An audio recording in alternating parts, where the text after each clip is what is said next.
Greetings. I'm Dr. Rick Olson, and today I have the good fortune of talking to you about communicating with authenticity. But let's talk a little bit about the importance of communication first. By one estimate, poor communication can cost about 18% of the total salaries paid at a given organization. That's over $1 trillion annually in the U.S. But let's be honest, you and I can't fix the company and we can't fix the economy. So we're going to look a little closer. How can we manage ourselves to be authentic communicators? And what are the impacts of poor communication at work? Well, Forbes author Dan Brenner notes that there are 5 key poor communication impacts on the workplace: lack of focus, unclear purpose, lack of innovation, drops in morale, and even loss of credibility. Not just for leaders. Even a coworker can lose credibility with poor communication. And of course, all of this cumulatively leads to a lack of trust. One author who wrote the book, The Speed of Trust, Stephen Covey, notes that there can be a 30% drag on a low trust organization. So that's about 1.5 days of work in a 5-day work week. So let's take a quick look at some ways that you can improve communication at work and come across as a more authentic communicator that are fully under your control. So what are we going to share today? Today, at the end of this session, my hope is that you'll grow in your self-awareness and then use that self-awareness to become more adaptable and a more authentic communicator. So we're actually going to take some pressure off you in just a minute. Here's how we'll go. We'll unpack all of these things first, and then we'll land on some application. But first, what I'd like to do is show you a quick video that outlines what we mean by communication intelligence. Take a look. So what is communication intelligence from a Forte perspective? Well, we've got communication. We've got this idea that we want to get ideas across, but without intelligence, we can often make ineffective choices that result in bad communication rather than good communication.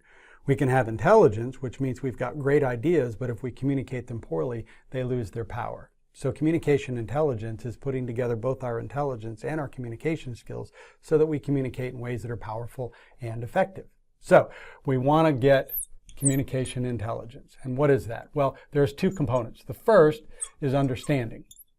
We want to adapt our message so that it's understandable to others, and we also want to grow in our ability to interpret messages so that more messages are understandable to us. So we want understanding, but the other key is response. So we want folks to respond to our messages as we intend or hope, and we also want to get a correct interpretation so that our responses are helpful and effective and move the conversation forward or move the project forward or whatever it might be. So that's what we mean by communication intelligence. We're going to communicate in ways that grow our understanding and create the appropriate responses to our messages and interactions. Now, what does it mean to have an appropriate response? Well, if a conversation goes well, or a series of conversations go well, or an email goes well, then what are we doing? We're building 2 things. First, we're building the relationship. We're having interactions where we say, oh, this person gets me. The client is saying, oh, this vendor gets me. My boss understands me. My coworker understands me. And so out of that comes a growth in the relationship. But we also, of course, need to have a business result. So we're also looking to get our task accomplished so that we get the response we need, so that we get the project completed on time and under budget or whatever the business result is. But if we can get all of this going together, then we're fostering communication intelligence and modeling communication intelligence in the workplace. Now, you might be saying, oh, well, I need to be more urgent in order to get all this stuff done. I need to change. We're not looking for change. Okay, so we can take change out of this equation. We are looking to learn how to adapt and grow in our tools and skills and resources. Why? Because if I said, oh, you need to be more assertive, yeah, sometimes. Or I need to be more patient, yeah, sometimes. So the sometimes comes in the fact that we have lots of different situations in which we communicate. But we are who we are. So I am who I am. But I'm in lots of different situations. Right? So I'm bringing myself into all these different situations. And my goal here is not necessarily to change, but to adapt, react to each of these situations and needs. So when I can make this stuff happen in all of these different situations, then I'm exhibiting communication intelligence. So hopefully that was helpful. But just in case you missed it, let's make sure we unpack some of the key points about that video. First, the goal is not to change. You're not putting the pressure of change on yourself. The goal is rather to develop, cultivate, learn, and try again, healthy, effective, and sustainable adapting behaviors that bring about your desired results. How can I be more assertive and get my desired results? How can I be more collaborative to get my desired results? And those results come on two fronts. First, we want to be more relational and get relational results. Build trust, build camaraderie, build rapport. And then we also need to get task results. We want to get those reports in on time. We want to get those errors reduced. We want to get customer service satisfaction scores where we need them to get. So there's a combination of both relational and task at play with every piece of communication we engage in. Now, how do we adapt? Well, it starts with us thinking about a few things and doing some self-work first. And at first, that might take a while, but ultimately, as we practice these ideas, they can come to us quicker and quicker. First, what's the nature of the issue? What is the true issue at stake here? Is it trust? Is it work ethic? Or is it simply late arrive? What are we really having to deal with? And then what are the desired outcomes? It might be great if they love their job, but what really we need as a desired outcome is on-time arrival. And then who's the audience? Who's on the other side of this conversation? Is it an entry level? Is it an experienced person? Am I trying to deal with somebody above me on the org chart or somebody that's my direct report on the org chart? And then what's the nature of the situation? Are we in the middle of the fiscal year? Are we in the middle of a large conference planning? Are we in the middle of a tech show or some other surge in activity? Or is this routine? What time of year is it? Is it a time when everybody takes vacations, etc.? So we want to think through a lot of those issues before we engage in that conversation, if we can. And then we can kind of use our planning to be our best self during the interaction. Let's go a little further.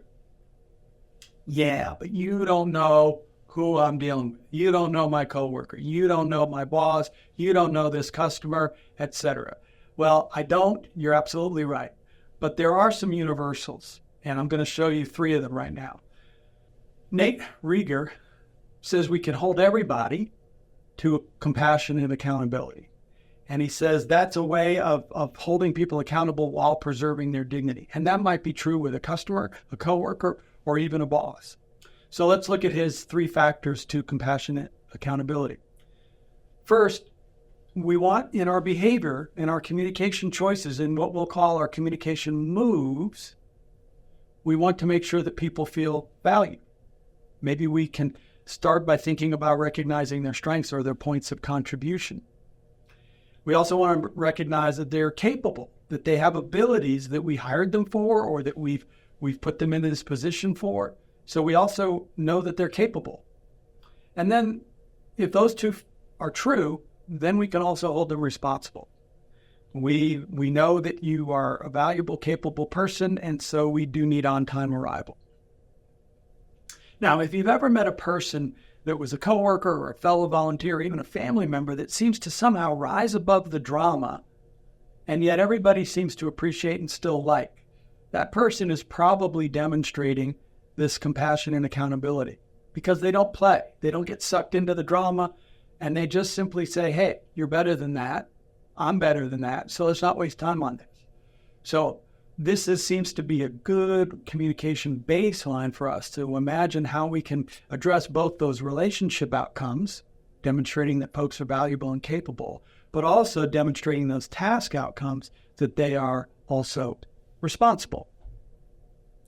And again, the first time you think through what kinds of communication moves can I do to get these 3 things across, might take a while, but eventually we get better and better at it. Now, what about your side of the equation? The reality is if you're going to be an effective communicator, especially around problem solving or difficult issues, you've got to engage in what I'm going to call purposeful vulnerability. It's not therapeutic. It's not too much information. It's not all of that. but it is a vulnerability that leads to a business outcome. As Brené Brown says, vulnerability is the birthplace of innovation, creativity, and change. Hey guys, I'm struggling. What can we do about it? Hey guys, we're struggling. What can we do about it? Hey guys, there's this new thing coming. Artificial intelligence is coming. How do we leverage it? I'm scared. If we admit those things, then we're more likely to get buy-in around the table. So we are purposefully vulnerable when we're aware of both our emotional and our cognitive reality, and also aware of some business results that it might be impacting. We need to be authentic. We need to understand that we're all collectively as a team navigating ongoing ambiguity. And our task is to meet those challenges. And our need is for others to do what needs doing. How can they step in? And we'll look at some practical tips in just a second for how to get some of that participation started. But for now, know that you've got to be honest about the frustrations or the felt needs that you've got as a coworker, as a leader, etc. And then, how do we apply it? How do we get into the actual doing of all that we've talked about so far? It seems pretty lofty. It seems pretty up here. But let's get into the actual, what can we do on Monday? Well, you're going to commit to getting yourself right before you can get the conversation right. So if there is something that's going to be heated, say, hey, let's talk about this after lunch. I want to do some thinking first because this issue is complicated, and I want to make sure I've thought through some things. I'd like you to do the same, and let's meet in an hour, or let's meet after lunch. And what you're going to do in that self-work is you're going to separate facts from story. Mark is late does not mean Mark is lazy, or Mark doesn't care about his job, or Mark doesn't care about his coworkers. The fact is Mark is late. We tell a story to make sense of that lateness, which may or may not be true. Okay, so we're going to separate fact from story. We're also going to clarify our emotional reality. Why is this so important to me? Is it because of the impact on others? Is it because of the impact of myself? Is it because of the reputation of the company? Those are all different drivers for that frustration, but we need to sort them out for us first so we can be able to share calmly and clearly with Mark. And then what are the goals? Again, is it realistic to say, Mark, you got to love your job? We might be able to get there, or we might say, hey, I know you applied for this job. I know you want to do well here. I know you can thrive here, but we need you to be on time. And so the goal or the outcome is on-time arrival. And removing any of the obstacles that are in the way of that, because we have a business need to have you here at 7 a.m. when we open. Okay, so we're doing all of those practices as self-work, and then when we engage in the conversation, and even as part of our self-work, we're also going to try and clarify the problem as a third thing. Mark's not the problem. The on-time arrival is the problem. Mark, how can we help you solve the on-time arrival? Are there resources? Is this just an incident, or is this a pattern? And are there relational dimensions to this? Hey, when I've asked you about being on time, some of your pushback has indicated that you're not trusting what I'm saying as necessary or true. So there might be relational dimensions, but you have to have facts to go there. So we're going to talk through the issue and try and treat it as a third thing. Rather than pointing our finger at Mark, we're going to point our finger at the on-time arrival. And then finally, we're also going to want to engage in curiosity, not judgment. Okay? A lot of times we want to say that's weird, or that's unacceptable, or that's stupid, when we really should try and say, that's interesting. Tell me more. So we're going to try and keep our point of view. I feel strongly that, not just declaring, hey, this is the way it should be. You should say, I prefer this kind of solution. Ask and really listen. And one of the ways to help you slow down and really listen is to try and get 3 questions deep. What do we mean by that? With 3 questions deep, I mean, Mark gives an answer. It says, well, it's just really hard for me to get here on time with all that's going on. Now, you might want to jump to a solution and say, well, then you just need to leave earlier. But what you need to hear is all that's going on is a pretty ambiguous phrase. Tell me more about all that's going on is your second question. And then he says, well, I've got some financial, or I've got some issues where it's just difficult for me to do this and that. And you're going to ask your third question to really unpack, and maybe a fourth or a fifth, but at least three to really unpack and demonstrate to Mark that you're listening. And you can convey understanding. Yes, that must be hard for you, without communicating agreement as if that can justify the late arrival. And what you're trying to do is create a shared meaning so that you can end up saying at the end of that conversation, so what I hear you saying is that you need this and that you would prefer this. And if you could work 8 to 5 instead of 7 to 4 for the next 3 months while you're dealing with this challenge, that would be okay if it's acceptable for us. And we get shared meaning out of that conversation, which is a lot more helpful. All right, so let's review what we've covered in our brief time together. First, we talked about the importance of self-awareness and how we're not going for change here. We're going for self-awareness and using that self-awareness to grow in our adaptability, acquiring tools that work well for us to manage our preferences and predispositions so we can adapt to a given situation or a given person that we're communicating with. Secondly, we talked about the value of purposeful vulnerability. This isn't just therapy. This is the idea that I'm going to share the necessary parts of my cognitive, social, and emotional reality so that we can get into problem solving more authentically and more helpfully. A good friend of mine will often start those kinds of conversations with, hey, I've got a problem. I hope you can help me. And even if the problem is that other person's behavior, he's still going to say, hey, I've got this problem. I'm hoping you can help me. And so with Mark, we might just step in and go, hey, we've got this problem. I'm hoping you can help me. I know you've been coming in late and I know you're doing the best you can. And when you get here, you're doing great work. But I need your help on how to solve the on-time arrival piece because it's having some impacts up and down the organization. And then we talked about some practical interaction tips. I won't review them all here, but I will say, we talked about separating facts from stories, and we talked about several other things that you can do as a communication move that will bring about, hopefully, the desired results, both relationally and with tasks.